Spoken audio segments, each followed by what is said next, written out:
विद्यार्थी मित्रांनो, सर्वांना नमस्कार. Good evening to all.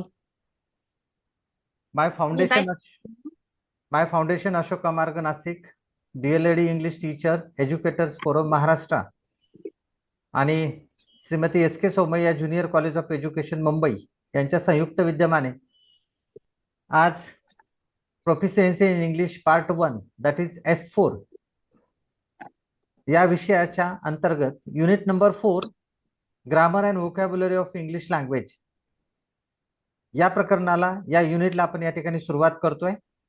आपल्या सर्वांचे या ठिकाणी परत एकदा मी स्वागत करतो आणि आपल्याला ज्या महत्त्वाच्या सूचना दिलेल्या आहेत त्या सूचनेकडे प्रत्येक जण लक्ष देतील अशी माझी पूर्णपणे या ठिकाणी खात्री आहे.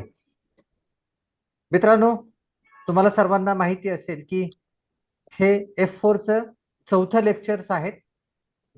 एकूण 4 युनिट F4 मध्ये आहेत आणि म्हणून प्रत्येक युनिटवरती आधारित एक एक लेक्चर मी या ठिकाणी घेण्याचा प्रयत्न केलेला आहे.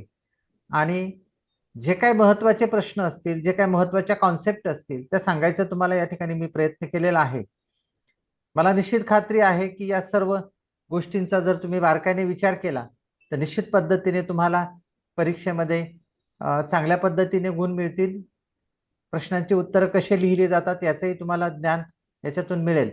म्हणून माझी तुम्हाला एक आशा आहे की तुम्ही चांगल्या पद्धतीने अभ्यास कराल आणि दिलेल्या मार्गदर्शनाचा निश्चित पद्धतीने वापर करून उत्तम पद्धतीने तुम्हाला होऊ घातलेल्या परीक्षेमध्ये यश मिळेल. मित्रांनो, मी परत एकदा ही स्क्रीन तुमच्या समोर आणतोय. साधारणतः युनिट नंबर 4 मध्ये 4 चॅप्टर्स आहेत आणि प्रत्येक चॅप्टरला हे 10 मार्क्स दिलेले आहेत. तर आपण आता शेवटच्या म्हणजे grammar and vocabulary of English language या युनिटला या ठिकाणी सुरुवात करीत आहे.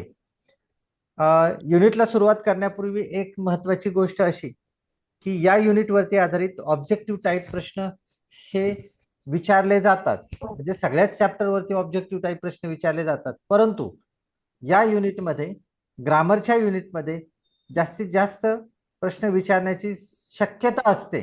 कारण का? तो ऑब्जेक्टिव्ह टाईपचे प्रश्न, अनंत प्रश्न या प्रश्नपत्रिके या युनिटमध्ये तयार होत असतात आणि म्हणून आपण याचा थोडा बारकाईने आणखी अभ्यास करणार आहोत. युनिट नंबर 4 मध्ये स्कोप ऑफ युनिट्स आहेत, म्हणजे एकूण 4 भाग आहेत त्याच्यामध्ये. त्यामध्ये 4.1 म्हणजे पहिला भाग आहे बेसिक्स ऑफ इंग्लिश ग्रामर, कंसामध्ये वर्ड म्हणजे word based grammar, sentence based grammar, structural grammar आणि फंक्शनल ग्रामर हे 4 पद्धतीचे भाग बेसिक ऑफ इंग्लिश ग्रामर मध्ये तुम्हाला अभ्यासायचे आहेत किंवा पुस्तकामध्ये दिलेले आहेत. नंबर 2 4.2 ग्रामर एनरिचमेंट, याच्यामध्ये rules and regulations of English grammar या संदर्भात आपल्याला या ठिकाणी माहिती पाहणार आहोत आपण. म्हणजे पॉईंट नंबर 4.2 मध्ये रूल्स आणि रेग्युलेशन्स म्हणजे स्ट्रक्चरवरती आधारित आपल्याला महत्त्वाच्या कॉन्सेप्ट या ठिकाणी पाहिजेत. त्यानंतर व्होकॅब्युलरी इनरिचमेंट मध्ये साईट वर्ड्स वरती आधारित आपल्याला काही कॉन्सेप्ट या ठिकाणी समजून घ्यायचे आहेत. आणि शेवटचा भाग तो म्हणजे डिक्शनरी एनरिचमेंट, ज्यामध्ये इट्स ऍप्लिकेशन इन व्होकॅब्युलरी म्हणजे how dictionary is useful for developing vocabulary of English language या संदर्भात आपल्याला या ठिकाणी महत्त्वाची चर्चा आपण या संदर्भात घडून आणणार आहोत. म्हणून या सगळ्या गोष्टींकडे तुम्ही एकदा बारकाईने लक्ष द्या, so that you will get the detail idea about this unit. One more thing, या पूर्ण युनिट वरती आधारित मला वाटतं माझे 8 ते 10 व्हिडिओज तुम्हाला युट्यूब वरती दिसतील. ते सगळे व्हिडिओज तुम्हाला अतिशय महत्त्वाचे आहेत. एखादी कॉन्सेप्ट जर, आता मी सगळ्या कॉन्सेप्ट तुम्हाला समजून सांगणार नाही, मी ओझरतं तुम्हाला रिव्ह्यू करणार आहे. परंतु जर याची डिटेल्स माहिती तुम्हाला आवश्यक असेल तर डेफिनेटली तुम्ही यूट्यूब चॅनल प्रिफर करा आणि you will get so many videos about each and every point and the guidance is given in detail. Dictionary वरती पण युट्यूब आहे, साईट वर्ड्स वरती पण युट्यूब लिंक, युट्यूब वरती व्हिडिओ आहे. त्यानंतर वर्ड बेस्ड ग्रामर म्हणजे काय, सेंटेन्स बेस्ड ग्रामर म्हणजे काय, फंक्शनल ग्रामर, स्ट्रक्चरल ग्रामर यांच्यामधला डिफरन्स कसा कसा आहे तो सगळं तुम्हाला युट्यूब मध्ये मिळणार आहे. ओके, चला तर मग आता पहिला त्यातला 4.1 basic of English grammar. Diksha Bhoye, बाई तू स्क्रॅचेस चालू केले का?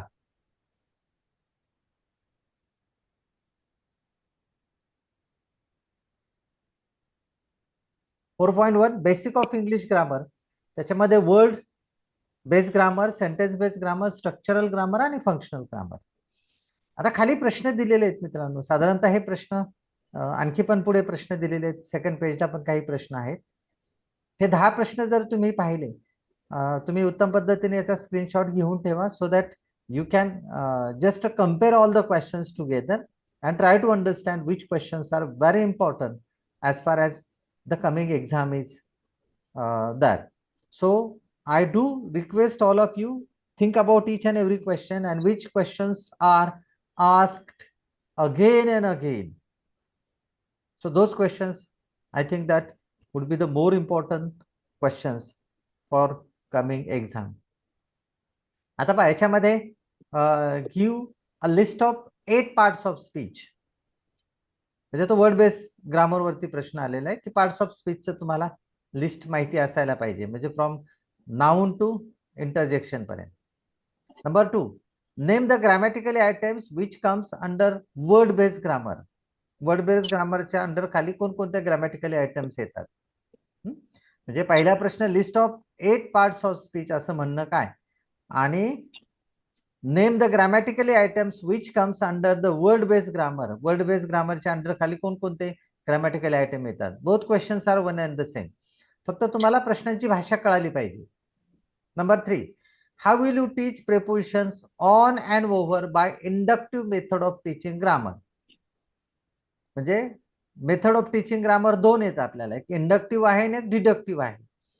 तर इंडक्टिव्ह पद्धतीने ओव्हर आणि ऑन हे प्रिपोजिशन्स तुम्ही कसे वर्गामध्ये शिकवाल हे तुम्हाला लिहायचे तिथे. Number 4, compare structural and functional grammar. Structural आणि फंक्शनल ग्रामरचं तुलना सांगा किंवा तुलना द्या, अशा पद्धतीचा प्रश्न आलेला आहे. त्यानंतर what is functional grammar? Create an activity to teach any one grammar item. Functional grammar म्हणजे काय, आणि create an activity to teach any one grammar item म्हणजे कोणताही एक ग्रामर आयटम घ्या. म्हणजे कोणता आहे मग? आयदर ऑर असेल, नायदर नॉर असेल, रिमोट टू असेल किंवा सो दॅट असेल.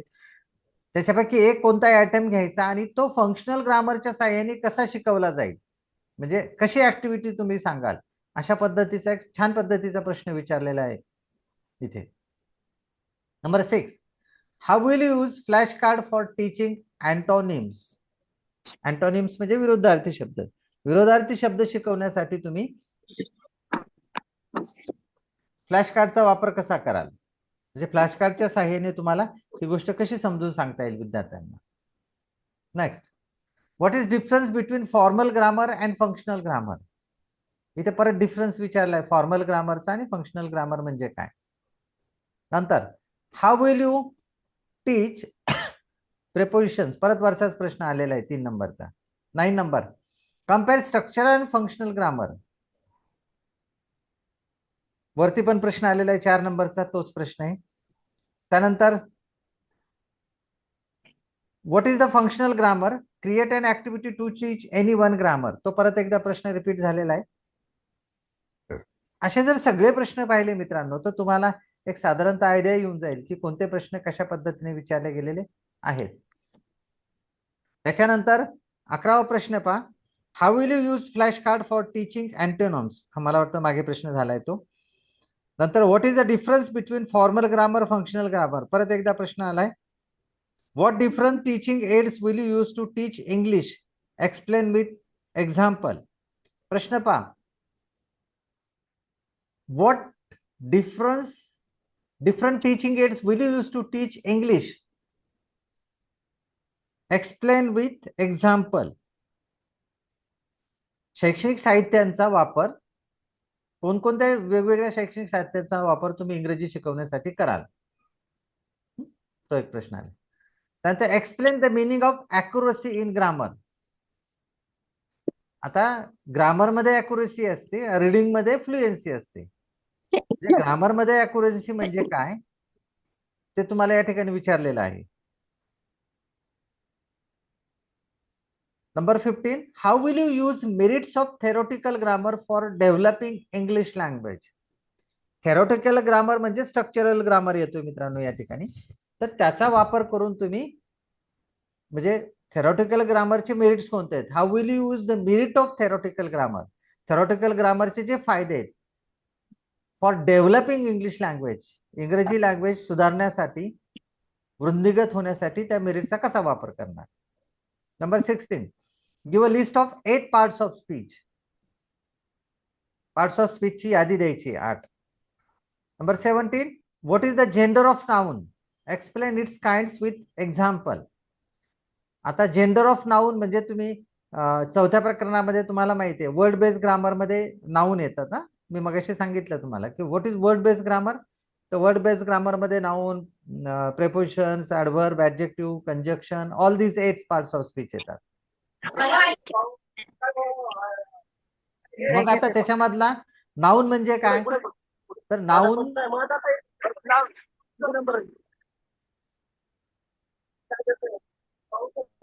तेजल मिश्रा,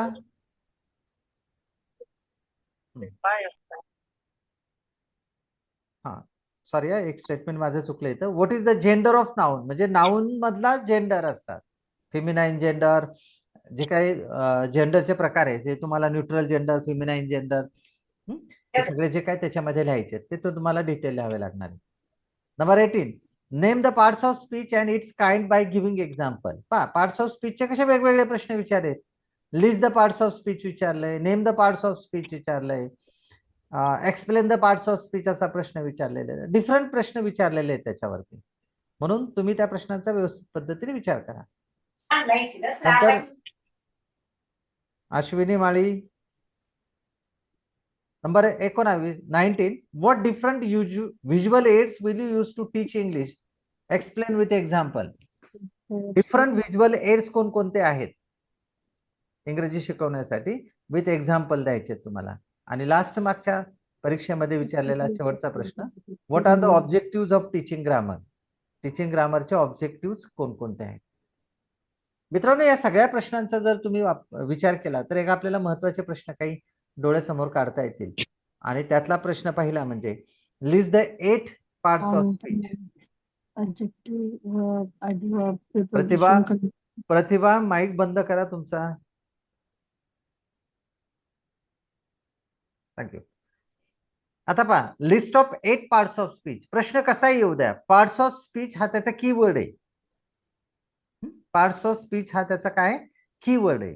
म्हणजे वर्ड बेस्ड ग्रामरचे जे अनेक मुद्दे आहेत त्याच्यामध्ये हे सगळे मुद्दे येतात वर्ड बेस्ड ग्रामर मध्ये. मग असा काही प्रश्न आला, what is the word based grammar, write in detail, तर तुम्हाला वर्ड बेस्ड ग्रामर मध्ये हेच लिहायचंय परत. आणि पार्ट्स ऑफ स्पीच वरती जरी प्रश्न आला तुम्हाला तर तुम्हाला हेच लिहायचंय. आता पहा पहिलं नाऊन दिलंय, नाऊनची व्याख्या दिलेली मी तर. A noun is a word use as the name of person or thing. For example Surekha, Surat etcetera. Kamble, Tanya Kamble, मी रिमूव्ह करून टाकू ना तुम्हाला, मग तुम्ही परत नंतर हे नका करू मला please. Kamble madam,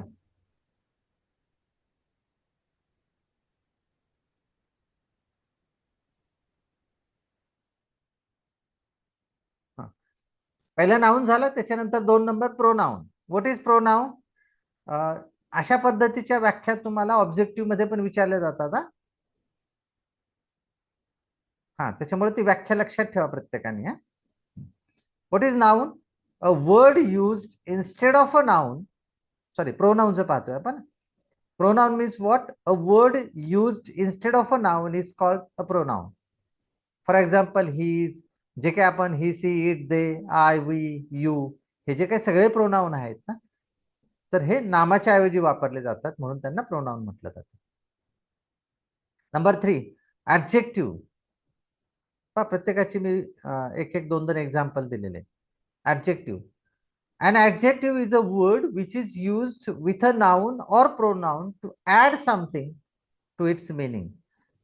for example clever, great etcetera. नामाला किंवा सर्वनामाला सर्वनामाची जास्त माहिती सांगण्यासाठी जो शब्द वापरला जातो त्याला ऍडजेक्टिव्ह असं म्हटलं जातं. आणि मग खाली काय, क्लेवर, म्हणजे फॉर एक्झाम्पल रमेश नाव घेतलं तर Ramesh is a clever. So clever ह्या काय झाला, रमेश विषयी माहिती नाव सांगणारा हा शब्द झाला, म्हणून that is called the adjective. Next, verb. A verb shows an action or state of being. A verb shows what someone or something is doing. For example, go, speak, etc. Action word म्हणतो त्यांना आपण ना. Adverb.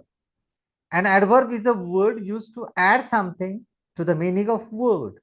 Example, happily, quickly. काय म्हणतात, adverb is a word used to add something to the meaning of verb. Verb च्या meaning मध्ये add करण्यासाठी जो शब्द वापरला जातो त्याला ऍडवर्ब म्हणतात. For example, happily, quickly, he runs quickly, he looks happy. All these are happily, quickly असे याचे ऍडवर्ब्स आहेत. Next one, preposition. A preposition shows the relationship of a noun or pronoun to another word. They can indicate time, place or relationship. For example, in, under. अनेक preposition, in, over, under, on, of, to, all these are the prepositions. तर ते साधारणतः relations ते दाखवत असतात. Conjunction. A conjunction is a word use to join word or sentence. For example, and, but, etcetera, therefore, so, if.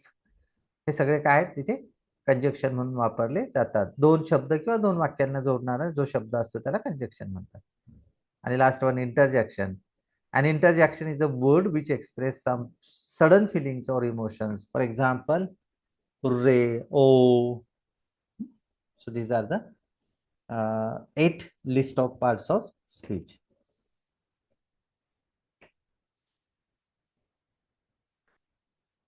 मित्रांनो, पुढचा जो प्रश्न, थोडे मिक्सिंग माझे प्रश्न झालेले आहेत मागच्या पुढच्या पॉइंट मधले, तर ठीक आहे, काय हरकत नाही. How will you use how will you encourage your students to use a dictionary? मुलांना डिक्शनरीचा वापर करण्यासाठी तुम्ही एनकरेज कसं करणार? तर कोणकोणत्या गोष्टीला तुम्हाला एनकरेज करण्यासाठी विचार करावा लागणार, तो म्हणजे पहा, रिकमेंड 1 डिक्शनरी टू क्लास. प्रत्येक क्लासला एखादी डिक्शनरी रिकमेंड करणं गरजेचं आहे. Point number 2, teach how to use dictionary. विद्यार्थ्यांना डिक्शनरीचा वापर कसा करावा हे मला सांगावं लागणार आहे. म्हणजे डिक्शनरीला यूज करणं, डिक्शनरी यूज करणं, it's not a simple thing. It requires the training, it requires the hard efforts. साध्याला कोणालाही, नवीन मुलाला डिक्शनरी वापरता येणार नाही. Dictionary has some techniques and one has to get the techniques how to handle the dictionary. हे विद्यार्थ्यांना मला सांगावं लागणार. Next one, ask students to find new words in the textbook. पुस्तकातला नवीन वर्ड्स डिक्शनरीमध्ये कसा शोधला जातो, याच्यासाठी पुस्तकातला न्यू वर्ड्स विद्यार्थ्यांना शोधणं गरजेचं आहे. आणि मग तो न्यू वर्ड्स डिक्शनरीच्या साहाय्याने शोधता आला पाहिजे. Next one, ask to find spelling, pronunciation, stress, meaning of words. पण डिक्शनरी वापरल्याने काय फायदा होईल तुम्हाला, किंवा कशा पद्धतीने मी एनकरेज करेल विद्यार्थ्यांना की तुम्ही डिक्शनरी वापरल्यानंतर तुम्हाला असं मिळेल. काय मिळेल, तर you will get the correct spelling. Correct spelling मिळेल डिक्शनरीमध्ये, करेक्ट प्रोनाउन्सिएशन्स मिळतील, करेक्ट स्ट्रेस पॅटर्न फॉलो केला असतो त्याच्यामध्ये, आणि you will get the correct meaning of the word. Next, give them opportunity to speak.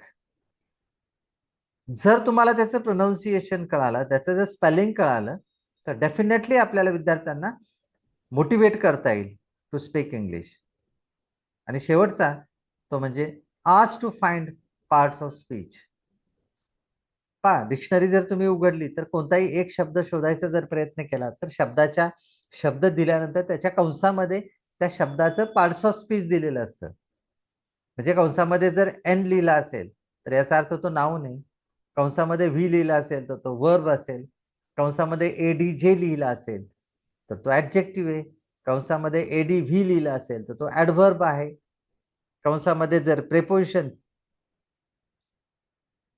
पीआरई लिहिलं असेल तर पीआरओ लिहिलं असेल तर तो प्रेपोजिशन्स असेल. तर अशा पद्धतीचं तुम्हाला विद्यार्थ्यांना एनकरेज करता येईल. आता मगाशी मी तुम्हाला म्हटलं होतं की बेसिक ग्रामरमध्ये वर्ड बेस्ड ग्रामर आणि सेंटेन्स बेस्ड ग्रामर आहे. मी आता इथं प्रश्न तुम्हाला काही दिलेले नाहीये त्याच्यामध्ये, डायरेक्ट मी वर्ड बेस्ड ग्रामरचा भाग या ठिकाणी देतोय तुम्हाला. म्हणजे प्रश्न जर कसाही आला त्याच्यामध्ये जर वर्ड बेस्ड ग्रामर असेल तर you have to write the following points आहेत. हे मुद्दे तुम्हाला त्या उत्तरामध्ये लिहिणं अपेक्षित आहे. आता काय what is word based grammar? The parts of speech form the major part of the study in grammar. मगाशी मी तुम्हाला list of parts of speech असं म्हटलं होतं आणि त्या ठिकाणी मी सांगताना हे पण तुम्हाला सांगितलेलं होतं की list of parts of speech it's totally relate about the word based grammar. आता वर्ड बेस्ड ग्रामर म्हणजे फक्त वर्डचा विचार केला जातो, शब्दाचा. ज्यावेळेस सेंटेन्स बेस्ड ग्रामर तुम्ही विचार करणार असाल त्यावेळेस पूर्ण सेंटेन्सचा आपल्याला विचार करायचा आहे. कन्सेप्ट समजून घ्या पहिल्यांदा. वर्ड बेस्ड ग्रामर मध्ये फक्त आणि फक्त वर्डचा विचार करायचा आपल्याला. तर कोणत्या वर्डचा विचार करायचा आहे? Noun, pronoun, verb, adverb, adjective, preposition, conjunction and interjection. These are the 8 list of parts of speech.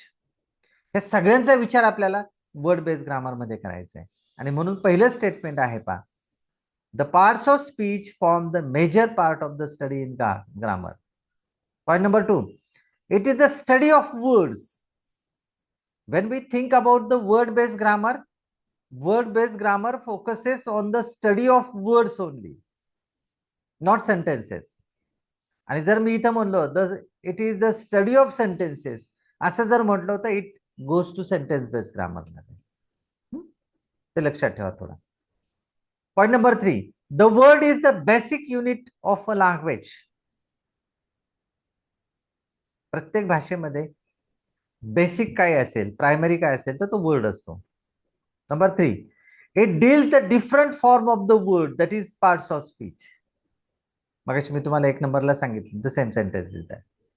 Number 4, this grammar deals only with the different form of the words. थोडं वाक्यांचे इकडे तिकडे केलेलं आहे आपल्याला उत्तराला सपोर्टिव्ह म्हणून. Deals only with the different form of the words. शब्दांचे जे काही वेगवेगळे फॉर्म्स असतात म्हणजे कोणते फॉर्म्स? नाउन पासून इंटरजेक्शन पर्यंत. Number 5, the word based grammar tells the definition of these parts and the learner can categorise the words into these 8 parts of speech. आता एक्सटेन्शन कसं कसं वाक्यांचं झालेलं आहे ते एकदा समजून घ्या तुम्ही.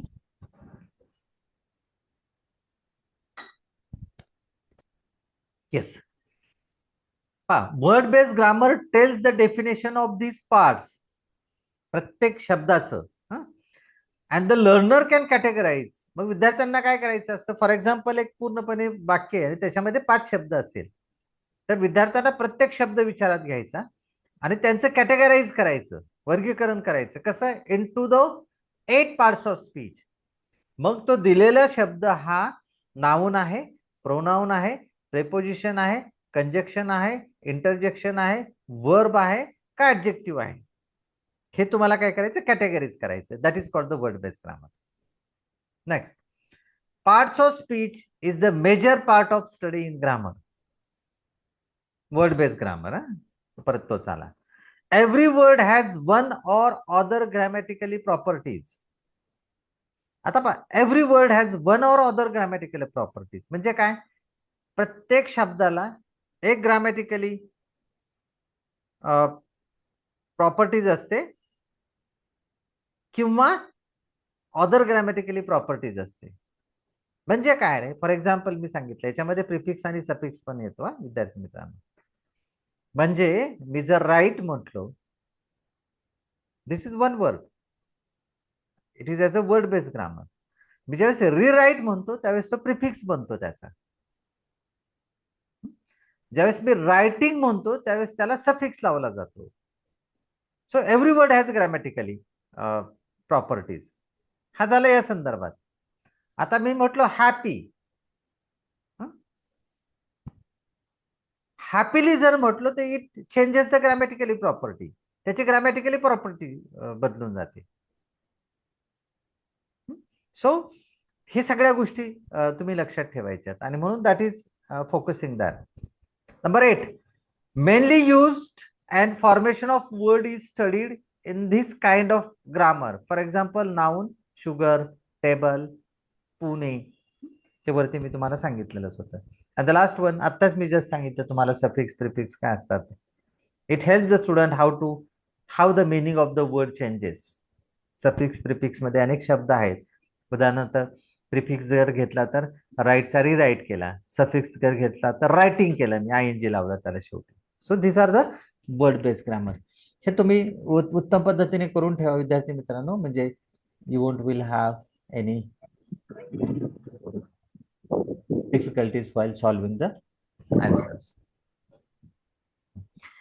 आता जसं वर्ड बेस्ड ग्रामर पाहिलं तसं आता सेंटेन्स बेस्ड ग्रामर मध्ये काय काय महत्वाच्या गोष्टी असतील. मी परत एकदा सांगतो, ज्यावेळेस वर्ड बेस्ड ग्रामर म्हणाल ना त्यावेळेस फक्त आणि फक्त वर्डचा विचार करायचा, आणि ज्यावेळेस सेंटेन्स बेस्ड ग्रामर म्हणत असेल त्यावेळेस पूर्णपणे सेंटेन्सचा विचार करायचा, एका एका शब्दाचा विचार करायचा नाही या ठिकाणी. I think that you got the point what I want to suggest you. आता पहा, पहिलं what is word based grammar or what is word based grammar. Sentence based grammar is a structured approach to teaching grammar that uses sentences as the foundation of learning and practice. What is important that word based grammar मध्ये word important होतं. इथे काय म्हटलंय, sentence based grammar is a structured approach. आता तुम्ही ज्यावेळेस sentence based ग्रामरचा विचार करणार असाल त्यावेळेस तुम्हाला पूर्णपणे एक वाक्याचा विचार करावा लागेल. पण ज्यावेळेस तुम्ही ते वाक्य लिहित असतात ते वाक्य हे वेगळ्या पद्धतीच्या स्ट्रक्चर मध्ये असायला पाहिजे. The sentence should be meaningful. That is very important part Wien sentence based grammar is that. So we know that we have 275 structures or 272 structures are there. मग ह्या सगळ्या स्ट्रक्चर्स मध्ये लक्षात ठेवायचं की प्रत्येक वाक्य हे स्ट्रक्चर्ड असतं, म्हणजे इट हॅज अ स्ट्रक्चर. म्हणजे मी जर सोपं वाक्य दिलं, आय एम अ बॉय, किंवा I am reading a newspaper, किंवा आय एम रायटिंग, तर त्याच्यात कर्ता आहे, कर्म, क्रियापद आहे आणि कर्म आहे आणि योग्य काळ आहे, मग ते स्ट्रक्चर्ड सेंटेन्स झालं. आणि म्हणून असं म्हटलेलं आहे, when there is a sentence based grammar, it is a structured approach to teaching grammar that uses sentences as the foundation for learning and practice. So वाक्य हे काय, त्याचं प्राथमिक आहे की जे लर्निंगला आणि प्रॅक्टिसला उपयोगी पडतं. Point number 2, it emphasizes understanding how sentences are built and used to convey meaning. Sentence based grammar मध्ये काय करतात तर it is emphasizes understanding how sentences are build. Sentences कसे तयार केले जातात याच्यावरती जोर दिला जातो आणि ते वाक्य कशा पद्धतीचं मिनिंग देतं याच्यावरती सगळ्यात महत्वाची भाग असतो. म्हणजे when you are talking about the sentence based grammar, sentence should have a meaningful sentence. So when the sentence is meaningful, it means that it is properly structured sentence. And when the sentence is meaningful, definitely the sentence convey a proper meaning. आणि म्हणून तो वाक्य उत्तम पद्धतीचं meaning तुम्हाला, understanding meaning तुम्हाला देऊ शकेल. And then we can think that this is the sentence based grammar. Number 3, it is a transformation of sentences from one form into another form without changing the meaning of the sentence. आता हे समजून घ्या मित्रांनो, थोडं आहे difficult पण काय हरकत नाही. आता when sentence based grammar is there, मी आत्ताच तुम्हाला बोललो की we have near about 272 or 275 structures in English language.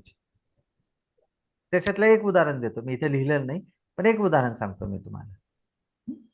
For example, मला ऍक्टिव्ह इंटू पॅसिव्ह करायचं आहे. आता ट्रान्सफॉर्मेशन ऑफ सेंटेन्सेस लक्षात ठेवा, याच्यावरती पण आपल्याला कदाचित कधी कधी ऑब्जेक्टिव्ह टाईप मध्ये प्रश्न विचारला जातो.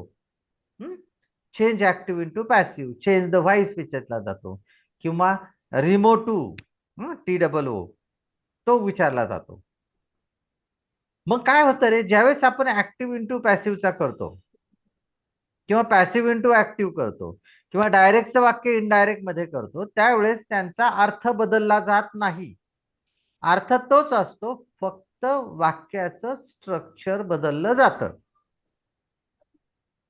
For example, I write a letter, I write a letter, आणि मला चेंज द व्हॉइस करायला लावलं. कोण सांगेल का मला या वाक्याचं चेंज द व्हॉइस कसं होणार? Transformation of sentences. वाक्याचा अर्थ न बदलता तुम्हाला दुसऱ्या पॅसिव्ह व्हॉइस मध्ये ते वाक्य करायचं. आय राईट अ लेटर, त्याचं पॅसिव्ह व्हॉइस होईल a letter is written by me. आता या वाक्याचं काय झालं रे, वाक्याचा अर्थ बदलला गेला नाही, पण काय केलं, स्ट्रक्चर बदललं गेलं. That is called the transformation of sentence. At the question tag असेल ते पुढे मी दिलेलंच आहे, ते सगळ्या गोष्टी तुम्हाला दिसेलच पुढे. ओके, ते खालच्या 5व्या नंतर तुम्हाला दिसेल काय. म्हणजे that is called the transformation of sentences. Neither nor, either or, remove too, add a question tag, active into passive, hardly when, if not, so दॅटचं वाक्य. All these are the transformation of sentences.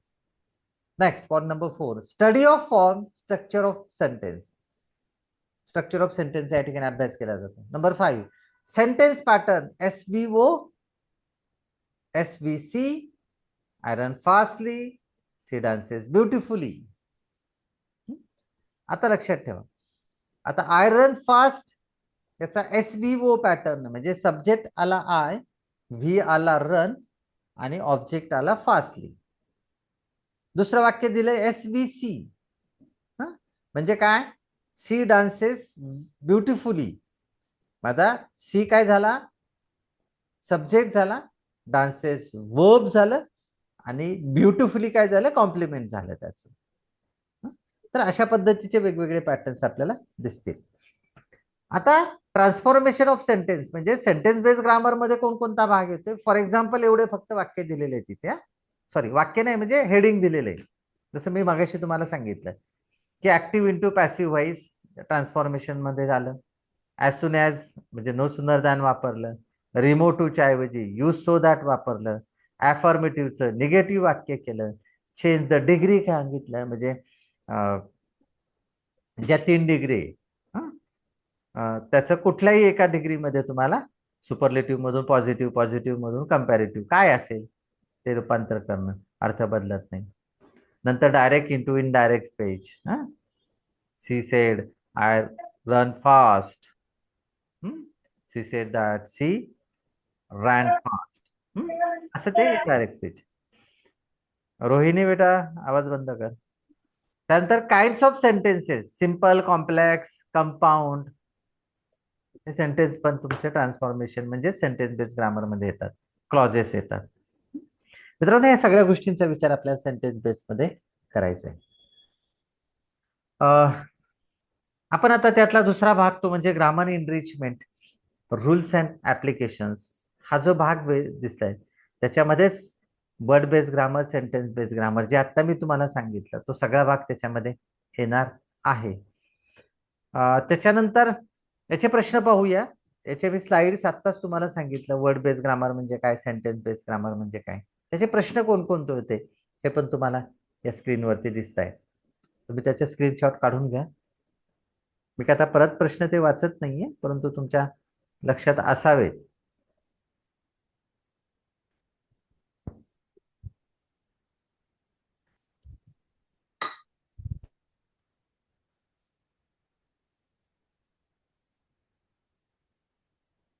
ठीक.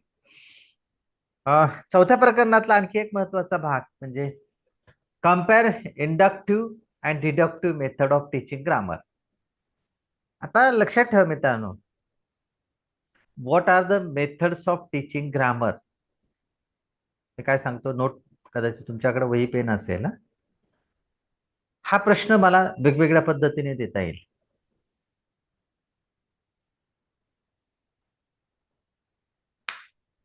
इथे compare inductive and deductive method of teaching grammar. Inductive आणि deductive मेथडचं तुलना सांगितलेली आहे. मग हा प्रश्न मला हेच उत्तर, म्हणजे हा प्रश्न जर मला विचारला तर वेगवेगळ्या पद्धतीने विचारला जातो. What is inductive method of teaching grammar, what is deductive method of teaching grammar, किंवा what are the types of methods of teaching grammar, what are the different methods of teaching grammar. परत एकदा पहा, types नाही म्हणणार मी आता. What are the different methods of teaching grammar. मग त्याच्यामधला एक inductive method of teaching grammar, दुसरा deductive method of teaching grammar. प्रश्न कसाही येऊ द्या मित्रांनो. आता मला इंडिव्हिज्युअली प्रश्न विचारला, व्हॉट इज इंडक्टिव्ह ग्रामर. मला इथे इंडक्टिव्ह ग्रामर सगळं दिलेलं आहे. दुसरा प्रश्न विचारला, what is deductive method of teaching grammar. Deductive पण इथं दिलेलं आहे. सेपरेट प्रश्न आला तरी लिहिता येईल. मला कंपॅरिझन जर विचारली तर कंपॅरिझन तुम्हाला स्क्रीनवरती दिसते. आणि मला तिसरा प्रश्न जर विचारला, what are the methods of teaching grammar, तर मला त्याचं उत्तर पण इथेच मिळून जाईल. म्हणजे कशाही पद्धतीचा प्रश्न येऊ द्या, you will get the answer from this table. आता इथे तुलनात्मक दृष्ट्या लिहिले पहा, इंडक्टिव्ह ग्रामरचे आणि डिडक्टिव्ह ग्रामरचे. पहा, इंडक्टिव्ह ग्रामर मध्ये पहिला डिफरन्स तुम्हाला लिहिता येईल, teacher presents example, students observe, generalise, fixation, apply the grammar. Inductive grammar मध्ये काय करतात, शिक्षक उदाहरणं देतात आणि उदाहरणं दिल्यानंतर मुलं काय करतात, उदाहरणाचं ऑब्झर्व करतात, त्याचं जनरलायझेशन सामान्यीकरण करतात, फिक्सेशन म्हणजे निश्चित करतात ते, आणि अप्लाय ग्रामर आणि ते रूल्स तशा पद्धतीने ते डे टू डे मध्ये वापरतात. What is deductive. Teacher states the rules of grammar than gives example. Deductive grammar मध्ये शिक्षक अगोदर रूल्स आणि रेग्युलेशन सांगतात आणि नंतर एक्झाम्पल देतात. तर इंडक्टिव्ह ग्रामर मध्ये शिक्षक अगोदर एक्झाम्पल सांगतात आणि नंतर विद्यार्थीच त्याचे रूल्स आणि रेग्युलेशन सांगतात. Number 2, inductive method of teaching grammar, it is the learning become interesting. Inductive मध्ये लर्निंग म्हणजे अध्ययन हे काय होतं, अतिशय आनंददायी होतं. तर डिडक्टिव्ह मध्ये काय, लर्निंग बिकम अनइंटरेस्टिंग, निरुत्साही असतं, कारण रूल्स आणि रेग्युलेशन्स करून आपल्याला पुढे जावं लागतं आणि म्हणून ते विद्यार्थ्यांना आवडत नाही. Number 3, inductive method is use to teach functional grammar. आपल्याला फंक्शनल ग्रामर आणि स्ट्रक्चरल ग्रामर पाहायचंच आहे. परत फंक्शनल ग्रामर आणि फॉर्मल ग्रामर पण पाहायचंय पुढे. तर इंडक्टिव्ह मेथड ज्यावेळेस तुम्ही वापरता असतात, that is use to teach functional grammar. Functional grammar साठी इंडक्टिव्ह मेथड वापरतात. तर डिडक्टिव्ह मेथड ही फॉर्मल ग्रामर साठी वापरली जाते. The deductive method is used to teach formal grammar. Number 4, inductive grammar method is called the psychological method of teaching grammar. मानसशास्त्रीय दृष्टिकोनातून inductive method ही काय झाली, उत्तम पद्धत ग्रामर शिकवण्याची समजली जाते. तर डिडक्टिव्हला काय म्हटलेलं आहे पहा, deductive grammar method is against psychological method of teaching grammar. Against आहे, म्हणजे विरोध येत आहे, सायकोलॉजिकली मेथड नाहीये टीचिंग ऑफ ग्रामर. तर मला वाटतं दोन्ही पद्धतीने तुम्हाला या प्रश्नांची उत्तर देता येतील. ठीक आहे, चला चला पुढे चालायचं.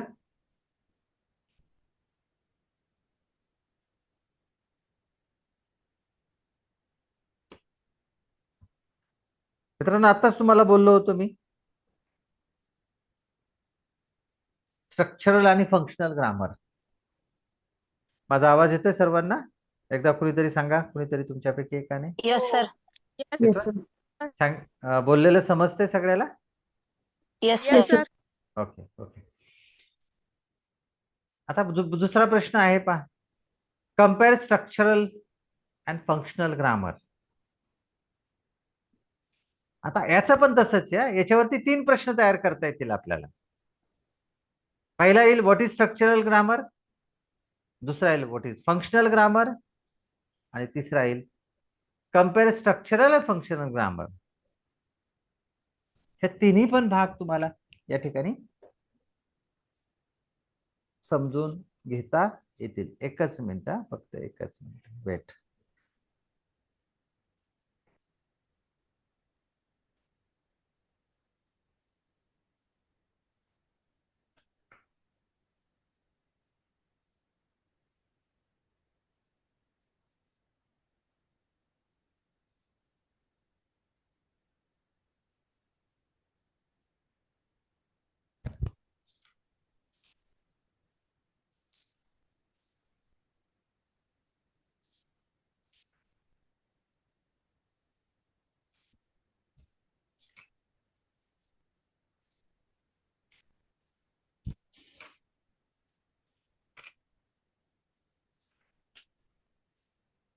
ठीक आहे.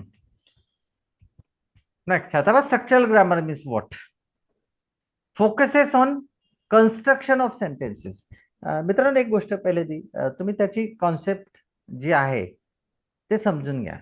आता स्ट्रक्चरल ग्रामर म्हणजे it focuses on the structure. Simple चीज आहे. फोकसेस ऑन द स्ट्रक्चर म्हणजे स्ट्रक्चर काय? तर 272 किंवा 275 जे स्ट्रक्चर्स आहेत इंग्रजीमध्ये, ते स्ट्रक्चर वरती फोकसिंग करतात. म्हणजे हा कशामध्ये येतो रे? सेंटेन्स बेस्ड ग्रामर मध्ये येतो. आता फंक्शनल ग्रामर म्हणजे काय?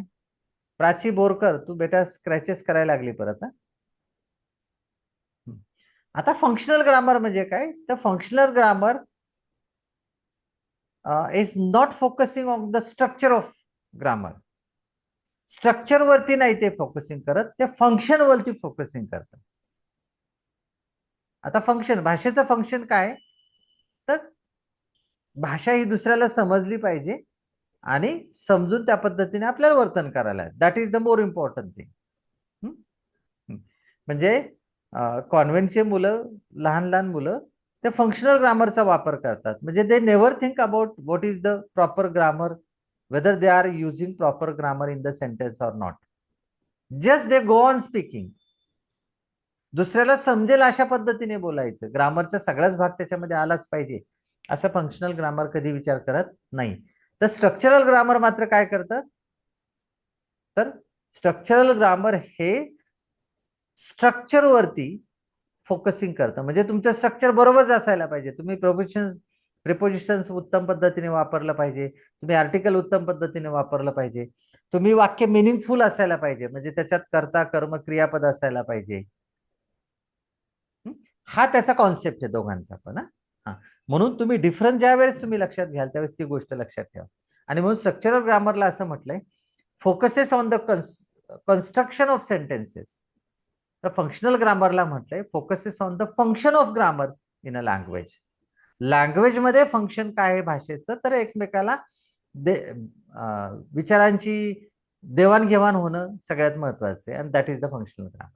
Point number 2, structural grammar believes in the mastery over structures. आता स्ट्रक्चर ग्रामर काय करतं? की मास्टरी ओव्हर द स्ट्रक्चर्स. जो काही स्ट्रक्चर पाहिजे त्या स्ट्रक्चर वरती मास्टरी असायला पाहिजे. म्हणजे तुम्ही त्याच्यात मध्ये प्रगल्भ ज्ञानी असायला पाहिजे, ज्ञानवंत असायला पाहिजे. तुम्ही कुठल्याही पद्धतीचं वाक्य चुकता कामा नये. बरोबर स्ट्रक्चर वापरलं पाहिजे. कर्ता, कर्म, क्रियापद डायरेक्ट इनडायरेक्ट करताना व्यवस्थित वापरलं पाहिजे. क्लॉजेस व्यवस्थित वापरले पाहिजे. ऍफर्मेटिव्ह वाक्य व्यवस्थित पाहिजे. निगेटिव्ह वाक्य व्यवस्थित पाहिजे. सगळे क्लॉजेस व्यवस्थित पाहिजे. तर structure is very important that. तर फंक्शनल ग्रामर काय म्हणते पहा, functional grammar believes in the communication of message. Functional ग्रामरचं सगळ्यात महत्वाचं आहे, मगाशी मी तुम्हाला सांगितलं की functional grammar do not focuses on the structure, but it focuses on the communication, focuses on the function of the language. Number 3, structural grammar set of structures important. परत तेच वरचंच वेगवेगळ्या पद्धतीने वाक्य बनवलेले आहेत फक्त. Set of structures. तर functional grammar काय म्हणताय? फंक्शनल ग्रामर मीनिंग और the function of sentence is important. तुम्ही बरोबर रूल्स आणि रेग्युलेशन्स वापरले का नाही हे फंक्शनल ग्रामर एवढं काही त्याच्यावरती भर देत नाही, परंतु कशावरती भर देतं? मीनिंग ऑफ और function of sentence is important. त्या वाक्याचं फंक्शन काय आहे ते महत्वाचं आहे त्याचं.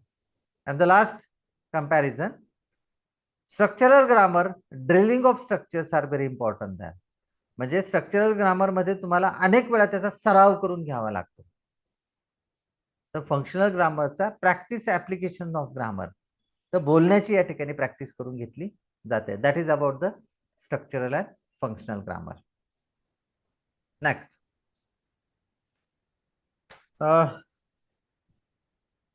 आपण आता how will you use the dictionary, डिक्शनरीच्या संदर्भात या ठिकाणी आपण विचार करत आहोत.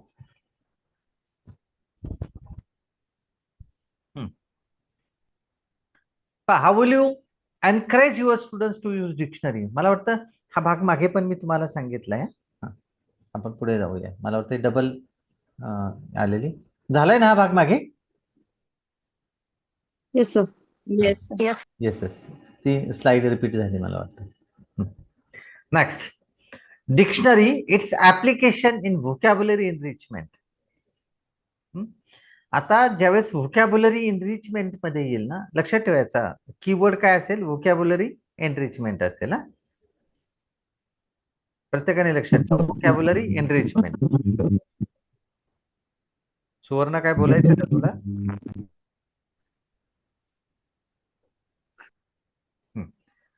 हा, प्रश्न कसे येऊन गेलेले आहेत डिक्शनरीवरती. How will you encourage your students to use a dictionary? आत्ताच आपण पाहिला तो डिक्शनरीचा प्रश्न. What write advantages of using a dictionary? डिक्शनरीचे फायदे कोणकोणते आहेत? How will you use dictionary to develop vocabulary of your students? विद्यार्थ्यांची व्होकॅब्युलरी शब्दसंग्रह वाढवण्यासाठी डिक्शनरीचा तुम्ही कसा वापर करा? ऍप्लिकेशन बेस वरती प्रश्न. Number 4, how will you encourage your students to use dictionary? मला वाटतं परत तो वरती प्रश्न येऊन गेलेला आहे. How dictionary is useful for vocabulary enrichment of students? Vocabulary enrichment जर करायची असेल तर डिक्शनरी कशी युजफुल ठरते? Number 6, what is dictionary? Dictionary म्हणजे काय? What are the advantages of using dictionary? त्याचे फायदे सांगा. Discuss about the use of dictionary and explain advantages of using dictionary. Uses of dictionary, फायदे कोणकोणते आहेत? आणि sorry, discuss about the use of dictionary, डिक्शनरीचा वापर कसा करावा, आणि explain the advantages of using dictionary, फायदे कोणते आहेत? Number 8, write advantages of using dictionary. आणि number 9, how will use dictionary to enrich vocabulary of your students? अशा वेगवेगळ्या पद्धतीचे प्रश्न पडतात विद्यार्थी मित्रांनो. एक साधारणतः अशा पद्धतीचे प्रश्न येऊ शकतात या भागावरती आधारित. मग त्याच्या उत्तरामध्ये काय काय लिहिणार आहेत? How will you use dictionary to develop vocabulary of student? मग आता काय होतं रे डिक्शनरीमध्ये? To find meaning of words particular. प्रत्येक शब्दाचा वेगळा अर्थ काय आहे हे तुम्हाला डिक्शनरीमध्ये मिळेल. Point number 2, know various aspects of words. शब्दाचे ऍस्पेक्ट्स म्हणजे कोणते रे ऍस्पेक्ट्स? कोण सांगेल का मला कोणते ऍस्पेक्ट्स? मगाशी मी सांगितलंय व्हेरियस ऍस्पेक्ट्स ऑफ वर्ड्स. कोण सांगेल का मला? Prefix suffix.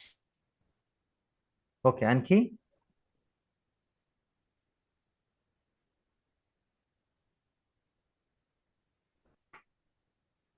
बोला ना, वर्ड्स आलेत ना, म्हणजे काय येईल रे इथे? हा, बरोबर आहे. वर्ड्स आले ना इथे, म्हणजे वर्ड बेस्ड ग्रामर मधला भाग येतो ना इथे. म्हणजे ऍस्पेक्ट्स ऑफ हा, ऍस्पेक्ट्स ऑफ वर्ड्स म्हणजे तुमचं पार्ट्स ऑफ स्पीच येईल, सफिक्स येईल, Noun, प्रिफिक्स येईल. pronoun, verb, yes, adverb, adjective, right. Compound word हे सगळे त्याच्यामध्ये येतील. injection, हम्म. conjunction. म्हणजे हे कशाहून कळणार आहे आपल्याला? डिक्शनरी मधून आपल्याला कळणार आहे. नंतर 3, डिक्शनरी रिडिंग कॉम्पिटिशन. आपण जर डिक्शनरी रिडिंग कॉम्पिटिशन घेतली तर डेफिनेटली विद्यार्थ्यांची व्होकॅब्युलरी काय होईल? वाढेल त्या ठिकाणी. एलोक्युशन ऑफ वर्ड्स, एलोक्युशन कॉम्पिटिशन आपल्याला डिक्शनरीच्या साहाय्याने घेता येतील, सो दॅट आपल्याला व्होकॅब्युलरी इनरिचमेंट होईल. Number 5, correct spelling, pronunciation, stress. तुम्हाला जर करेक्ट स्पेलिंग जर पाहिजे असेल, त्याचं करेक्ट प्रोनाऊन्सिएशन पाहिजे असेल किंवा स्ट्रेस पॅटर्न पाहिजे असेल, तर you will definitely help the dictionary. आणि शेवटचा भाग येतो पार्ट्स ऑफ स्पीच. हे मगाशीच मी सांगितलं तुम्हाला, from noun to adverb.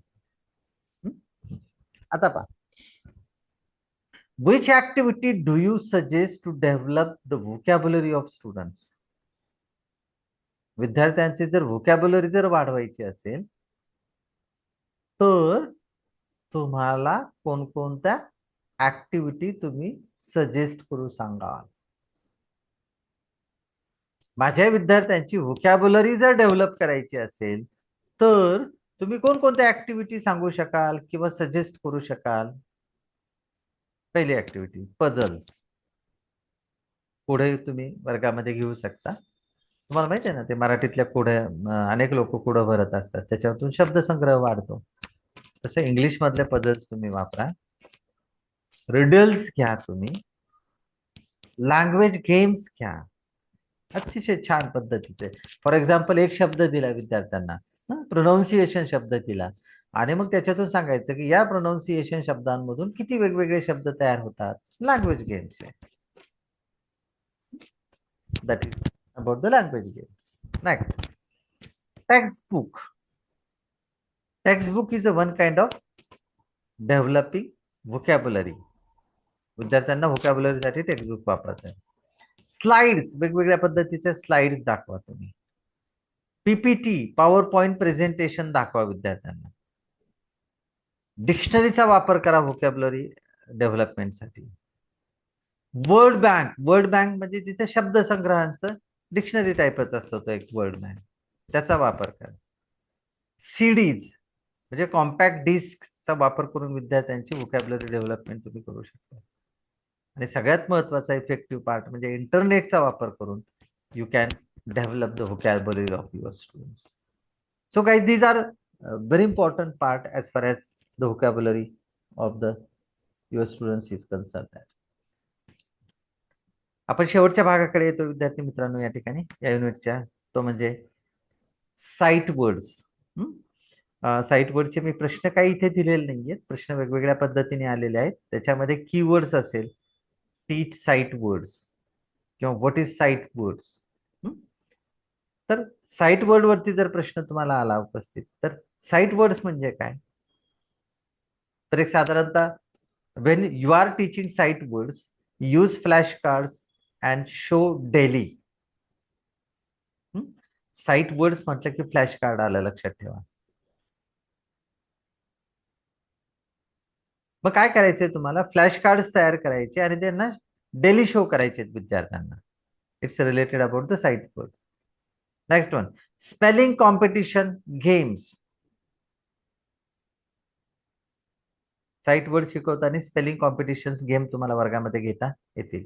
Next one, make list of site words in a paragraph. List of site words in a paragraph. Paragraph मधले site words विद्यार्थ्यांना शोधायला लावायचे.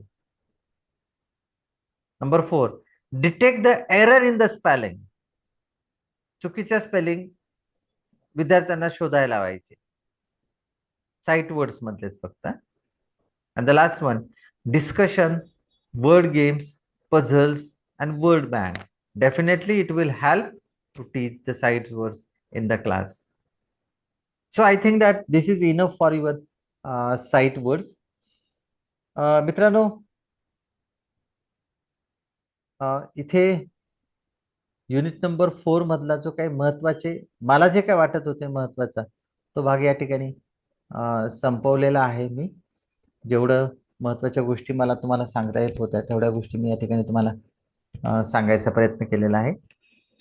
मित्रांनो, आता जर तुम्हाला काही शंका असतील तर डेफिनेटली तुम्ही त्या शंका मला विचारू शकता, so that we can discuss a little bit over it. So it's time, it's your turn. Just let me know from your suggestions, your doubts, so that we can discuss on it. Yes, over to all.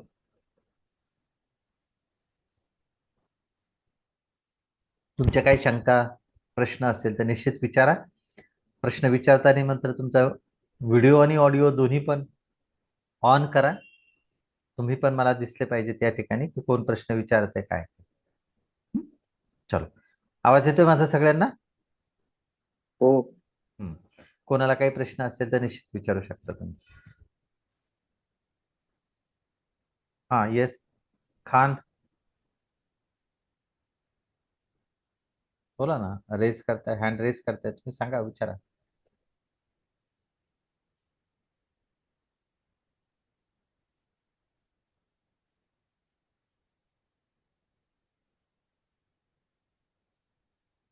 नाही कोणाला शंका? Very good. सगळ्यांना समजला का भाग? Yes, sir. हम्म? आणि stress घेऊन तुम्ही अभ्यास करू नका अजिबात. हा, मन मोकळ्या पद्धतीने अभ्यास करा, आनंदाने अभ्यास करा, so that you will get the good marks in coming exam. आणखी एक मला तुम्हाला विचारायला आवडेल की युनिट नंबर 1 पासून युनिट नंबर 4 पर्यंत जरी तुमचा एखादा प्रश्न असला तर let me know.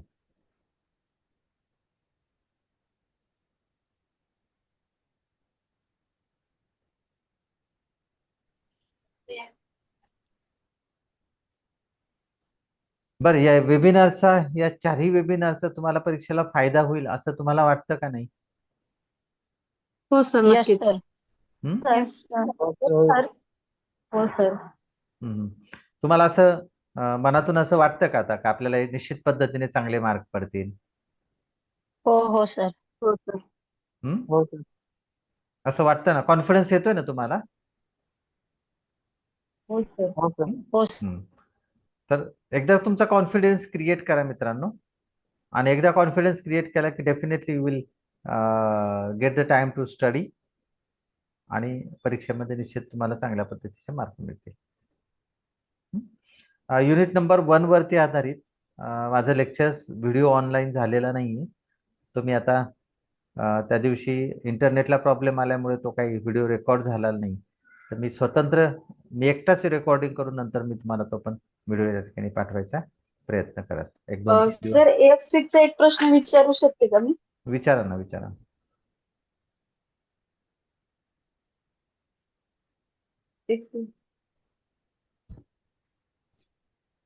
Video on करा फक्त तुमचा.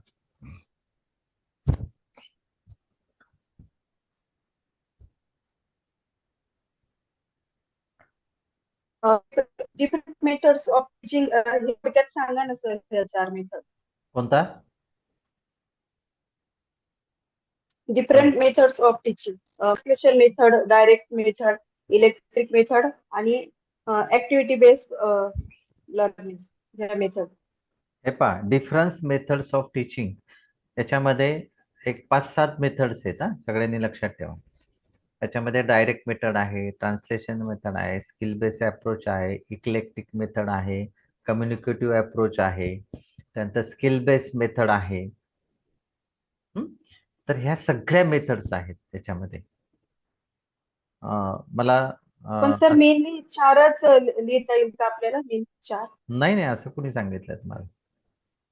जास्तीत जास्त करून प्रश्न कशावरती असतात? डायरेक्ट मेथडवरती असतात, इक्लेक्टिक मेथडवरती असतात, कधी कधी ट्रान्सलेशन मेथडवरती पण प्रश्न विचारला जातो, स्ट्रक्चरल अप्रोच वरती प्रश्न विचारला जातो, सायलेंट नाही, हा ते टाइप्स ऑफ रिडिंग मधले. हे प्रश्न लक्षात ठेवा प्रत्येकाने तुम्ही. कारण मला सर एक दोन अजून वेगळ्या. तुमचा व्हिडिओ ऑन करा ना मॅडम, तुमचा व्हिडिओ ऑन करा. मला तुम्हाला व्हिडिओ ऑन आहे सर माझा. नाही, पण तुम्ही का दिसत नाही मग इथे? एक मिनिट, एकच मिनिट.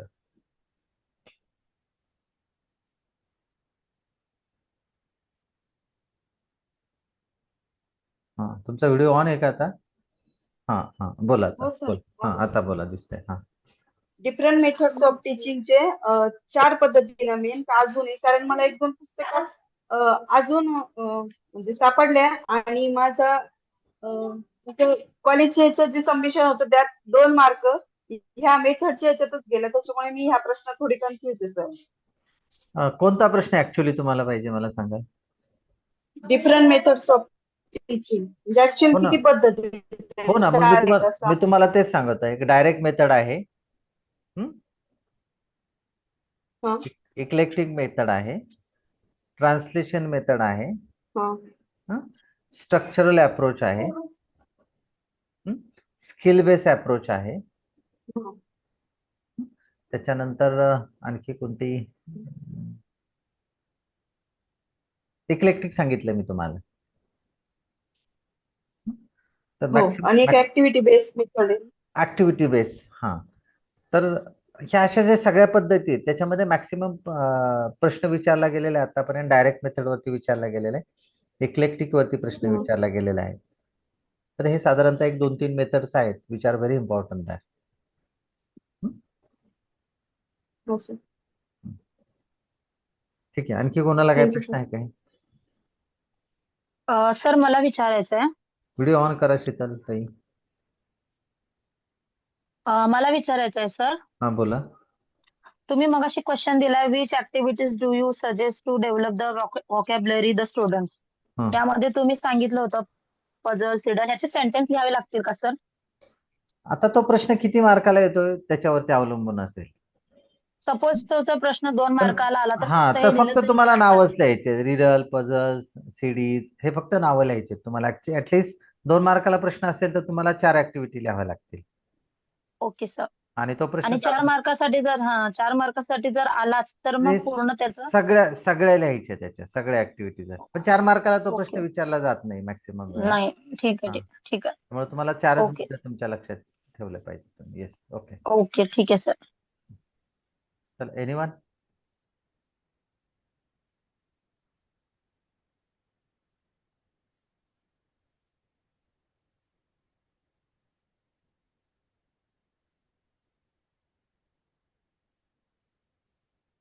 आता कुणीतरी एक प्रश्न विचारलाय, सर तुम्हाला ऑल युनिट वरती जे प्रश्न इम्पॉर्टंट क्वेश्चन्स वाटतात ते तुम्ही सगळे क्वेश्चन्स आम्हाला द्याल का? मी लेक्चर घेताना हे पहा, मी परत एकदा क्लिअर करतो की मी सगळ्या प्रश्नपत्रिकेचा अभ्यास करून तुमच्या समोर मत मांडत असतो. आणि मी तुम्हाला ही एक गोष्ट सांगितली होती की प्रश्नपत्रिका तयार करणारे लोक हे मागील 3-4 वर्षाच्या प्रश्नपत्रिका एकत्रित विचार करतात आणि मग त्या सगळ्या प्रश्नपत्रिकेचा विचार करून मग नवीन प्रश्नपत्रिका तयार केली जाते. म्हणून हा सगळा जो आटापिटा मी तुमच्या समोर मांडलेला आहे सगळ्या प्रश्नांचा, कारण मला माहिती आहे त्या प्रश्नांचा विचार करूनच नवीन प्रश्नपत्रिका तयार केली जाते. म्हणून मागे जे प्रश्नपत्रिका होऊन गेलेल्या आहेत 3-4 वर्षांचा, त्या प्रश्नपत्रिकेचा आधार घेऊन आपण असं म्हटलेलो होतो, शक्यता वाटत होती मला, किंवा असं मला वाटत होतं की साधारणतः हे प्रश्न येऊ घातलेल्या प्रश्नपत्रिकेमध्ये असू शकतात. म्हणून मी त्या पद्धतीचे प्रश्न मी तुम्हाला सांगितलेले आहेत. पण मी त्याच्या पुढे जाऊन सांगेल की त्या प्रश्नांचा अभ्यास निश्चित करा, त्याच्या पलीकडे जाऊन उरलेल्या प्रश्नांचा पण तुम्ही अभ्यास करत राहा. त्याच्यामुळे किती तुम्हाला जास्त जर मार्क पडायचे असेल तर definitely you can study all the chapters very thoroughly and try to understand each and every questions properly so that you can write the proper answers there. That is very important. Sir मला एक प्रश्न विचारायचा होता. बोला ना, तुमचा video on केला तर चांगलं होऊन जाईल. हो, केलाय सर मी. दिसत नाही तुम्ही पण.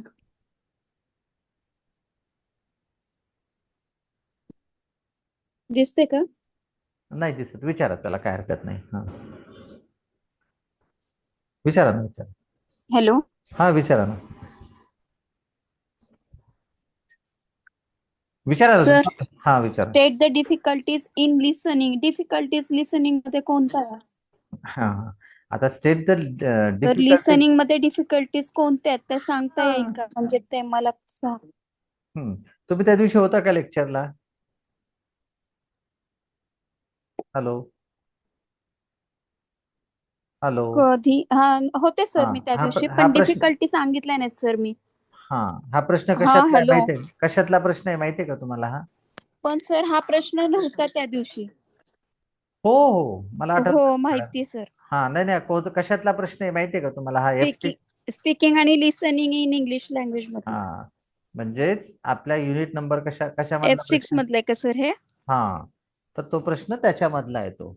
तर लिसनिंग मधल्या डिफिकल्टीज लक्षात आपण ओरली जरी त्याचा विचार केला ना की मला उत्तम पद्धतीने ऐकायला नाही आलं, काय कारण असतील त्याचे? एक डिस्टर्बन्स असेल, माझं लक्ष नसेल, बरोबर आहे ना? म्हणजे मी तुमचं उत्तम पद्धतीने येस. शिक्षकांचं लेक्चर उत्तम पद्धतीने विद्यार्थ्यांनी ऐकलं गेलं नाही. याची कारण काय आहेत तुम्हाला माहिती आहे ना? शिक्षक वर्गामध्ये शिकवतायत तर विद्यार्थी काय करतात? गप्पा मारतायत, त्यांचं लक्ष केंद्रित नाही, किंवा भरपूर थंडी वाजत असेल, बाहेरचा आवाज येत असेल, शिक्षकांचे प्रोनाऊन्सिएशन उत्तम नसतील, तुम्हाला ते प्रोनाऊन्सिएशन कळत नसतील, हे सगळ्या हा डिफिकल्टीज सर. आहेत ना. म्हणजे हे हे ज्यावेळेस प्रश्न तुमच्या समोर येतात ना, ट्राय टू रिलेट हो it with your mother tongue. Mother tongue मध्ये तुम्ही तो प्रश्न स्वतःला विचारा. Then definitely it will help you to get some clues. तुम्हाला काही क्ल्यूज मिळतील त्याच्यातून, आणि मग ते क्ल्यूज मिळाले की just write it in English language so that you will get good marks that.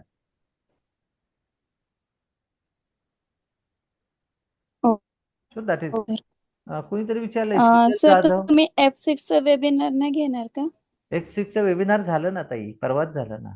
Sheetal Jadhav कोण आहे? तिने सांगितलं F6चं वेबिनार घ्याल ना.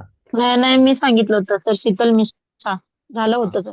हा झालं ना, लेक्चर झालंय ना. येस, त्याचा अच्छा. व्हिडिओ पण ऑनलाईन आहे. तुम्हाला शंका काय असेल हम्म. F6 मधलं तर you can ask me, no doubt. पण परत नवीन वेबिनार घ्या तर ओके ते ओके शक्य नाही. चालेल सर. येस. नाही नाही थँक्यू सर. हाच प्रश्न म्हणजे गोंधळला होता त्यासाठी विचारला. Okay, it's all right. Thank you sir. Okay, anyone? Hello sir. हा पुजारी मॅडम बोला.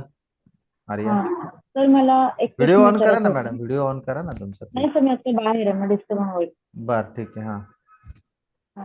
सर मला विचारायचं होतं की आपण ज्या क्वेश्चन 4 मार्काचा प्रश्न लिहितो त्याच आपल्याला 8 पॉईंट लिहायचे त्याच्यामध्ये, बरोबर ना सर? 4 मार्काच्या प्रश्नाला प्रश्नाला आपल्याला 8 पॉईंट लिहायचे ना? नाही, असं 8 डिपेंड पॉईंट करतो आले प्रश्न, पाहिजेत. डिपेंड करतो प्रश्न कसा आहे तो. ठीक. आता फॉर एक्झाम्पल तुम्हाला विचारलं की F6चा प्रश्न विचारला की what is direct method, and write down the advantages and disadvantages of direct method. तर तुम्हाला 8 फक्त ओळी नाही लिहायच्या त्याच्या ना. ओके. जर 4 मार्काला प्रश्न असेल तर 200 ते 250 शब्दांमध्ये लिहायचे तुम्हाला. हो. याचा अर्थ तुम्हाला पाठपोट 1 पेज आणि परत पुढचं 1 पेज लिहावं लागणार आहे ना. then you will get the 200 to 250 words ना. म्हणजे Yes, sir. आठच मुद्दे लिहिले पाहिजे असं काही नाही, डिपेंड करतो तो प्रश्न कसा आहे. Okay sir. आणि सर जर 4 मार्काचा प्रश्न असेल एक्सप्लेन करताना आपल्याला फक्त 3 ते 4च मुद्दे आठवले त्यावेळेस, तर आपण फक्त तेवढेच लिहिले तर त्याचा काय इफेक्ट नाही ना होणार सर? परत एकदा विचारा पुजारी मॅडम, परत एकदा प्रश्न विचारा. 4 मार्काचा जो प्रश्न असतो सर, 4 मार्काचा. हा एक्सप्लेन करायचा असतो आपल्याला 200 ते 250 शब्द,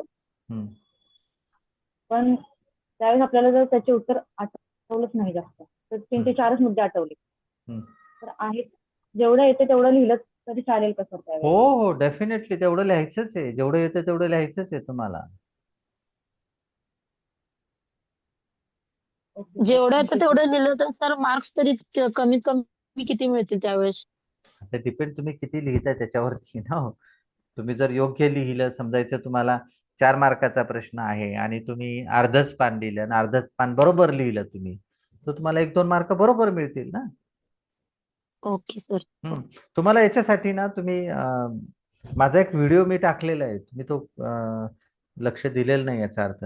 त्या व्हिडिओमध्ये मी डिटेल सांगितलेलं आहे की तुम्हाला कशा पद्धतीने मार्क मिळवायला सोप्या ट्रिक्स आहेत. त्या ट्रिक जर तुम्ही वापरल्या तर तुम्हाला चांगले मार्क मिळतील ना त्याच्यामध्ये.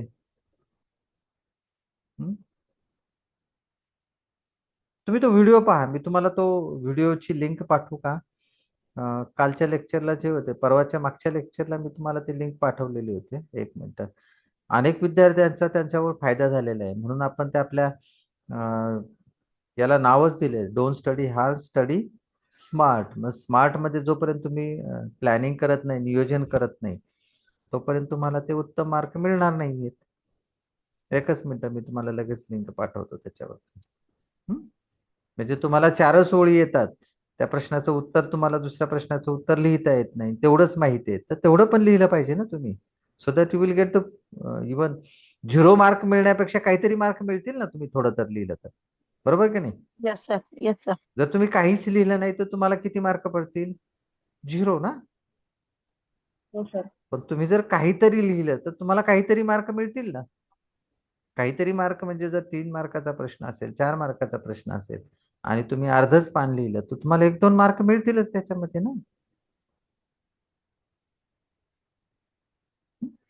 हे पहा, मी 2-3 लिंक तुम्हाला आता लगेच शेअर करतो. ह्या अतिशय महत्वाच्या आहेत हा. F4 विषय पास होण्याचा पासवर्ड काय आहे? तर तो एक मी लिंक पाठवतो तुम्हाला. त्याच्यानंतर आणखी एक लिंक की how to get good marks, म्हणजे जास्तीत जास्त मार्क कसे मिळवायचे, त्याच्यावरती एक छान पद्धतीचा व्हिडिओ आहे. तुम्ही माझा चॅनल सबस्क्राईब केला का तुम्ही सगळ्यांनी? हो हो सर. सर. हं? हो सर. जर तुम्हाला तो माहिती असेल तर मग मला वाटतं हा प्रश्न तुमच्याकडून यायला नको होता माझ्याकडे. पहा, मी या 2 लिंक तुम्हाला आता शेअर करतोय. त्या दोन्ही लिंक अतिशय महत्वाच्या आहेत. तुम्ही प्रत्येकाने आवर्जून पहा त्या दोन्ही पण. एकच मिनिट, मी तुम्हाला चॅट बॉक्स मध्ये त्या लिंक पाठवतो.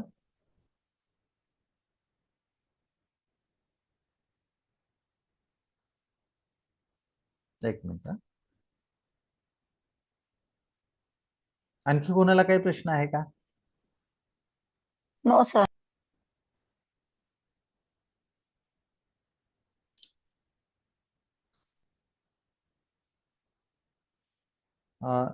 F6 असू द्या, F4 असू द्या, तुम्हाला सगळे मॅक्सिमम व्हिडिओज तुम्हाला मिळतील माझ्या याच्यामध्ये. तुम्ही सगळे पहा, तुम्हाला you will gate really very good marks.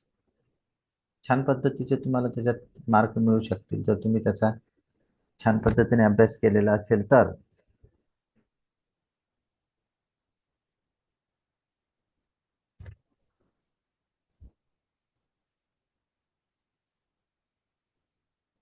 Sir अजून आली नाहीये लिंक चॅट बॉक्स एकच मध्ये. मिनिट, एकच मिनिट, एकच मिनिट.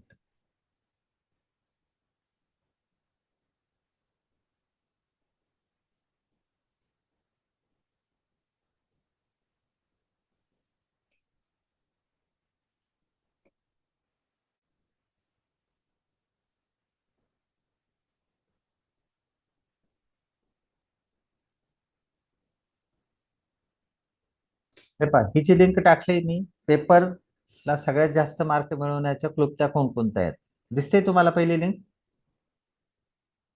आली का? हो हो हो, दिसते हं? सर. हा, त्या लिंकच्या सहाय्याने तुम्हाला काय मिळेल? पेपर उत्तीर्ण होण्याचा पासवर्ड काय आहे तो तुम्हाला त्याच्यातून मिळेल. हं? हा, आणि आणखी एक लिंक पाठवतो, ती लिंक अतिशय उत्तम आहे का.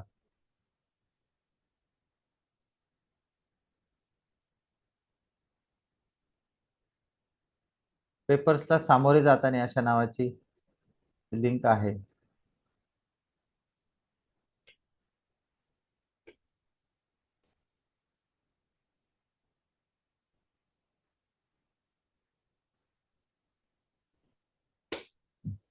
आली का दुसरी पण लिंक?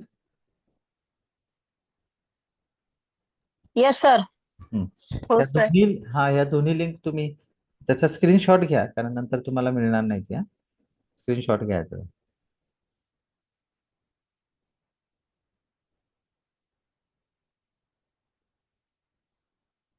आणि आणखी एक मिनिट.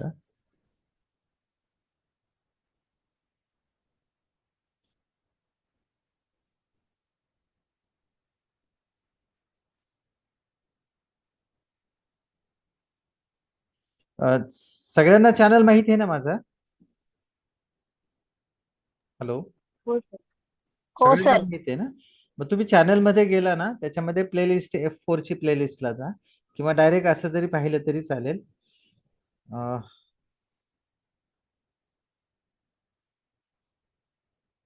एक पाठवतो तुम्हाला मी.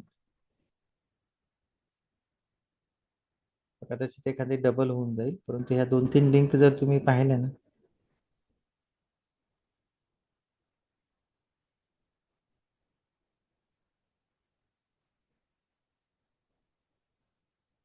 F4 पेपर उत्तीर्ण होण्याचा पासवर्ड नावाने एक आता मी परत एक पाठवतो तुम्हाला.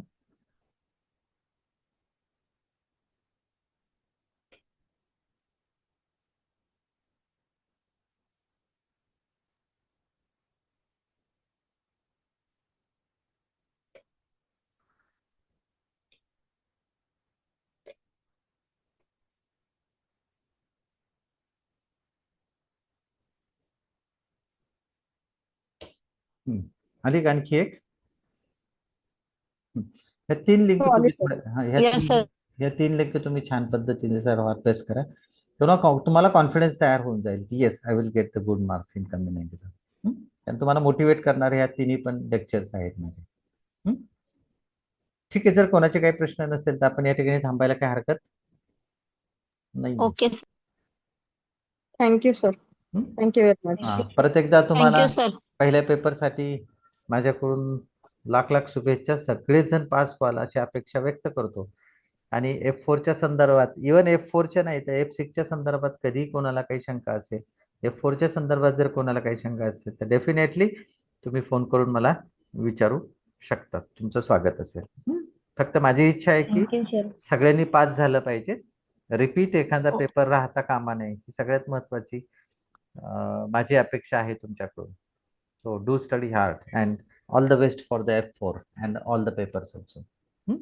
Thank you, sir. चलो, थँक्यू. कारण F4चं लेक्चर झालंय, F6चं पण लेक्चर झालंय. त्याच्यानंतर आपलं कुठल्याही पद्धतीचं फर्स्ट इयरचं लेक्चर आता होणार नाही. परत एकदा सर्वांना परीक्षेच्या शुभेच्छा. All the best. पास झाल्यानंतर निश्चित फोन करून सांगा, मेसेज टाका. Okay, हो sir. सर.